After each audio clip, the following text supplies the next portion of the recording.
have it all. I can have it all. Hello everybody, this is Christy Whitman with the Quantum Success Show, where you can get your information and inspiration to create your desires. And as you can see, I have a guest next to me. This is the one, the only Brian Tracy. And today we're going to be talking about how to write a book and become a published author. So Brian, I just want to share with everybody who you are. I'm sure everybody knows who you are, but just a little bit of your background and then how I personally came to know you, because I think it's a really amazing story, and then we can get on into it. Sound good? Absolutely. Okay, great. So Brian Tracy is the chairman and CEO of Brian Tracy International, which is a company really specializing in the training and development of both individuals and organizations. And Brian's goal is really to help you achieve your personal and business goals faster and easier than you can ever even imagine for yourself. He's consulted, it's amazing, more than 1,000 companies and addressed more than 5 million people in 5,000 talks and seminars throughout the United States, Canada, and 70 other countries worldwide. As a keynote speaker and seminar leader, he addresses more than 250,000 people per year, and he's studied and researched and written and spoke for 30 years in the fields of economics, history, business, philosophy, and psychology. He's the top-selling author of over 70 books, which is an amazing accomplishment, and they've been translated into dozens of languages. And I just want to share a little bit about how I came to know the man, Brian Tracy, when I was a pharmaceutical rep. And this is one of my first jobs. I was in my car, and one of the companies, to kind of get our review and have different, aspects of our job, one of the things they want us to do is have continued education in personal development. So I would listen to Zig Ziglar and Brian Tracy on these cassette tapes, and it was like these library. I would have to send away for the tapes, and then I would get them back. And as I would drive around, I would hear you in the car, and I just started thinking differently by listening to you. So I really have to pay homage to you, because you're one of the earliest people, and this is 20-something years ago, where I started knowing that I could actually think different for myself. So I personally want to thank you, because you laid the groundwork for where I am today. Well, thank you. I'm so happy for that, because the same thing happened to me. You go through life for a long time, and then something happens that changes your thinking about yourself and your possibilities, and you're never the same again. Yes. Sometimes you can remember the moment or remember the time or the message, and that's happened to me, and it happens to every successful person. Yes. Is they go along for a certain period of time, and if they're fortunate, they will have a message.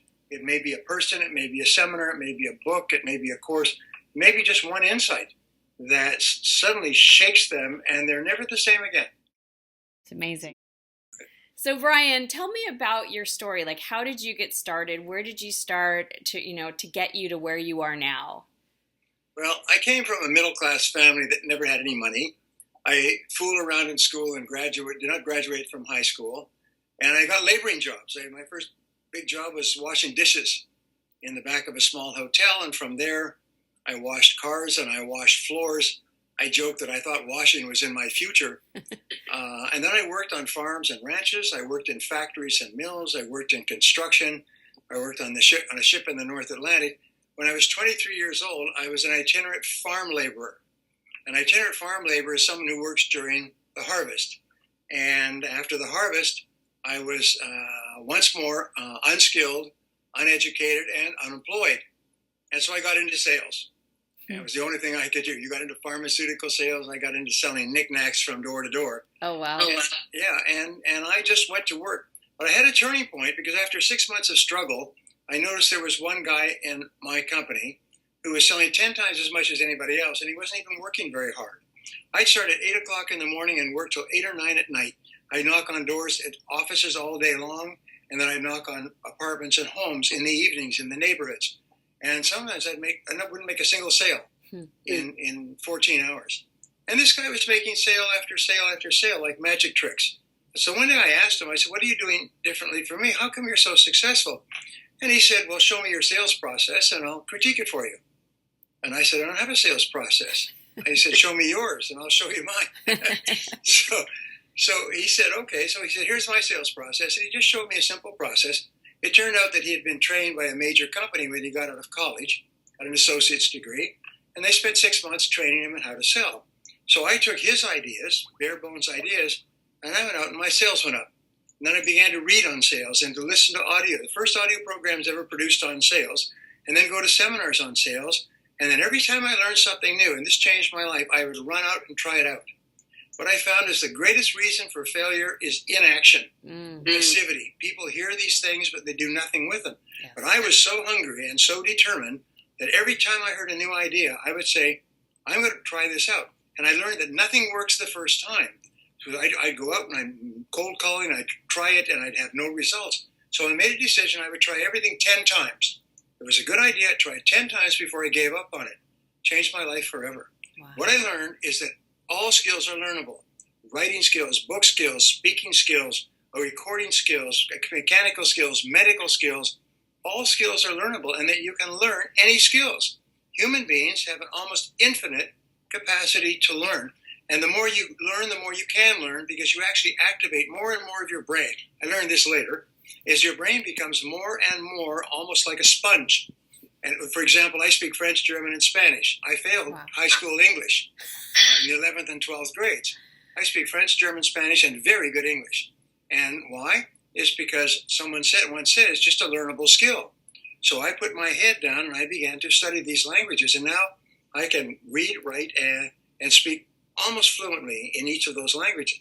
I'm now working on Russian, Polish, and Chinese, and a little bit of Italian. Because I know it's just a language. It's a skill. I say it's like laying there on the sidewalk. Don't ever let yourself be held back because you lack a skill.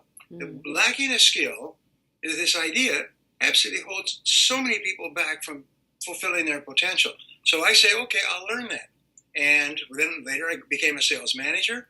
I became a vice president of sales and marketing. I went into real estate development. Every single place I went, I just went down to the library in those days and checked out. They would have to check out 5 or 6 books at a time. I check out the books, I take them home, and I'd read them long into the night, take them back, and get the next section. And I learned everything I need to learn out of the books, written by the experts. You know, what is it? One of the great success teachers was Kopmeyer.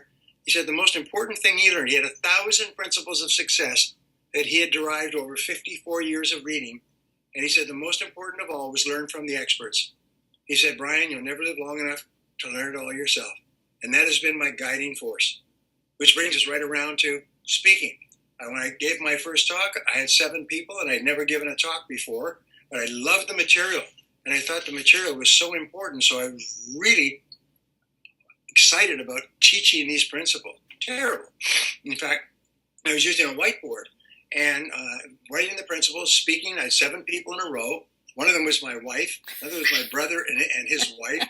Another was 2 friends of mine. Only one person was paying, and he didn't pay for a month. I spent $110 per person to get people to listen to me for the first year. I went bankrupt because I had to run advertising and brochures and mail-outs and radio and television. I even bought a billboard once to get people to come to my seminars. So I finally found that none of these things work.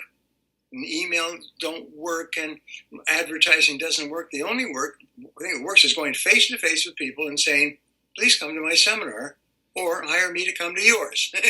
Nothing works except like this, face-to-face contact. Anyway, so I learned everything I need to learn, and I kept giving that seminar. I kept paying an average, and finally, within a year, the business started to take off. And if you're doing the right thing, this is what always happens. There's a learning phase that's very costly in time and money and heartache, and then you've turned the corner, and then there's a growth phase. You're fortunate that growth phase continues and continues, which it has for me. So I got into speaking, and I went and read every book I could possibly find on speaking. And every time I found something new, I'd incorporate it into my talks. And it works. That's all I can say. It works. So I get into sales and personal development and management. I just spoke to the president of a major organization today and told him that I'd be pleased to do a strategic planning program for his organization in September. because I've been doing it now for 33 years. I decided I like the idea of strategic planning, and I listened to a speaker at NSA, and he said the reason he got into strategic planning was because that's where the money was. Companies would pay more for a strategic planner than for any other single specialty. So I said, by gum, learnable skill. So I went out and bought a dozen books on strategic planning. I read them from cover to cover. I created workbooks, I still have them, where I write all my notes. And law of attraction, I was called by $1 billion corporation. They said, do you know anything about strategic planning? And I said, you betcha. And I took their entire executive team to a resort for 3 days and took them through $1 billion corporation strategic plan that they said was the best 3 days in the history of their company. Wow. And I've never done it before, but by gum, it's a learnable skill. Absolutely. And so that's what I'm saying. This most important thing I could say to our listeners is that they should never let themselves be held back because I don't know how to do that. Well, nobody knows how to do it. Everybody who is fluent at anything today, but one time was a disaster in that area. So. Absolutely. And I love what you're saying because I train coaches through the coaching academy, and it's so true. It's like when you start something like that, you start a coaching business, for example, you're just trying to even try the skill of coaching and trying to build a business, and you're putting all that you can and time and resources and everything in there. And then you finally find something. It's like, getting on that choo-choo train. It's like something finally clicks in, and then that's when the business starts building and you start attracting more clients and you get the confidence and all that. So Yes. Absolutely. If you keep persisting, there's a point where you break through. And it's almost like a law of the universe. Is if you keep persisting, and Ross Perot once said that many people, he said, quit just before they break through. Yes. Just before the moment of breakthrough, they quit. And this is the case with more than 80% of people. And they think of all kinds of reasons it won't work. The market's not right. That it's too competitive. Costs too much. They think of all kinds of reasons, but basically they're just justifications for quitting. Now, one of the things which I learned when I was studying metaphysics, I spent sometimes thousands of hours on a subject, and I studied metaphysics for about 4,000 hours. And I came across many concepts, that I incorporated into my speaking, which have been worth a fortune to me and to my audiences. One of the concepts was this, is that your mind is infinitely capable of being pre-programmed. That means that you can make a decision and you can pre-program your mind for anything you want. An example I use, I ask an audience, I say, how many people here never have colds? And it's an enormous number of people. And you know why that is? Because you decided not to have colds. And they look at me, they see their strange look, and they look back in their history. They say, yeah, you're right. They decided not to have colds. I say, how many people never have the flu? Nobody ever, all these people never have the flu. They come out each year and they scream and holler about flu shots. I never have flu shots. I don't believe in the flu. And so here's my point. And I couldn't believe this, but you can actually pre-program yourself, watching this conversation with you and I, Christy, you can pre-program yourself to never quit. You can say, I never give up. And it's like pushing a button. You say, I never give up. You can write it down if you like. You can read it if you want, but you can actually just say it once. No matter what happens, I never give up. I'm never going to give up. I'll try different things, and I'll come at it in a different way, and so on. I'll learn from every mistake, but I'm never going to give up.